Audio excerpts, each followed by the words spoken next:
кешіп шықтың ғой? Ой, апқап қосымша оқытты ғой. Өте дұрыс, оқу керек. Оқу керек. Міне, білім өмір бұлағы деген. Мінекей. Өмір білім шырағы деген. Міне.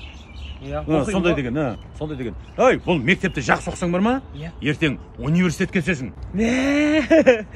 Университет жақсы бітірсең, академияға түсесің.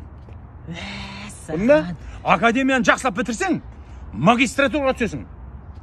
Оны жақсылап оқысаң, аспирантура, сосын докторантураға түсесің.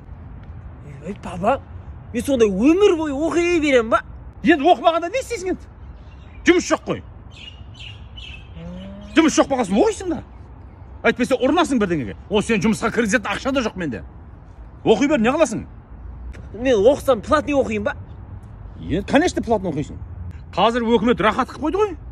Жылына 1,5 миллион ақша төлеп оқисың. Міне, сонда 4 жылда 6 миллион төлейді екенсің.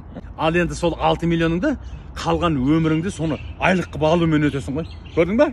Қандай ақылды өкімет,